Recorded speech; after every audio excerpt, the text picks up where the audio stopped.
The eighth principle of quantum consciousness. Polarity creates the blueprint of experience. 1. Experience emerges through contrast. At the foundation of quantum existence is polarity, the interplay of opposites, light and dark, motion and stillness, chaos and order. These aren't contradictions, they're co-creators. Polarity gives texture to experience. Without fear, courage has no meaning. Without sorrow, joy feels shallow. Life isn't a smooth gradient, it's a dance of contrast. In quantum consciousness, polarity is not a tension to eliminate. It's the mechanism through which consciousness explores, understands, and evolves. Your experiences are not accidents. They are shaped by how you navigate this push and pull. 2. Desire is born from friction. Every desire you've ever had, every dream, every ambition was ignited by the presence of its opposite. You long for peace because you've tasted chaos. You seek freedom because you've known confinement. You yearn for love because you've felt the ache of isolation. Polarity sharpens awareness. It doesn't just produce suffering, it awakens choice. Without friction, consciousness would remain passive. But through contrast, it becomes active, creative. Every challenge becomes an architect of longing, and every longing becomes the compass for evolution. Attraction is polarity in motion. In human relationships, polarity creates magnetism. Masculine and feminine energies, regardless of gender, dance in dynamic tension. One directs, the other receives. One penetrates, the other enfolds. Whether in romance, dialogue, or collaboration, this tension brings vitality. When two people stay locked in the same pole, both dominating or both withdrawing, the energy stagnates. But when polarity flows, chemistry arises.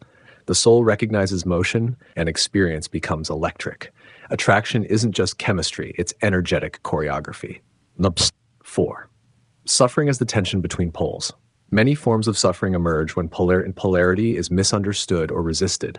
A person clinging to certainty resists change and experiences anxiety. Another obsessed with freedom avoids responsibility and experiences chaos.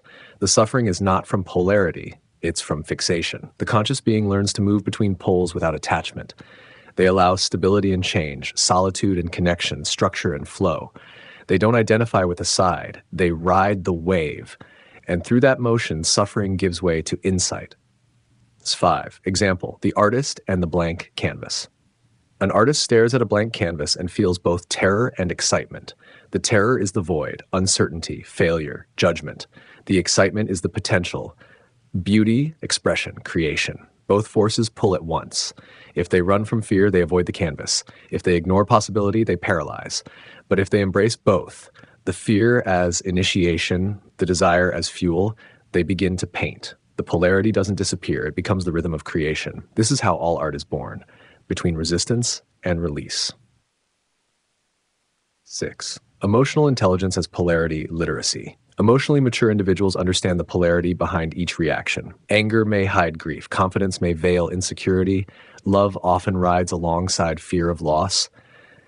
The key isn't to suppress or judge, but to observe and integrate. Polarity teaches that two things can be true.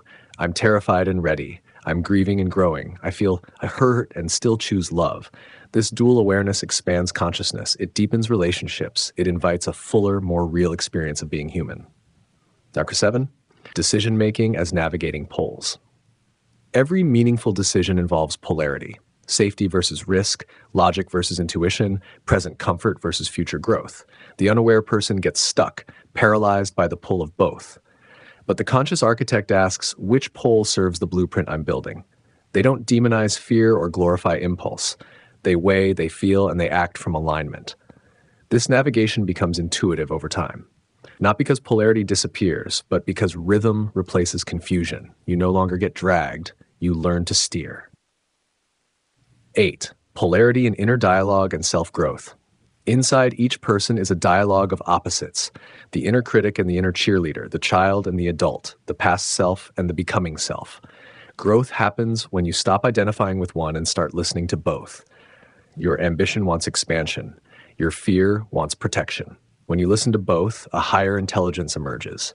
Integration replaces internal war. This inner balance creates the most powerful blueprint of all, self-trust. And 9. Conscious polarity creates evolved reality. To live by this principle is to understand that every experience, painful or pleasurable, is shaped by contrast. And rather than fight the poles, you learn to dance between them. You recognize sadness as the shadow of love, limitation as the mother of innovation, endings as the start of new waves. You don't seek to flatten the experience, you seek to ride its current with grace. In doing so, life ceases to be a battleground of opposites and becomes a symphony of evolving tension. Polarity doesn't divide, it defines. It creates the architecture through which consciousness explores itself.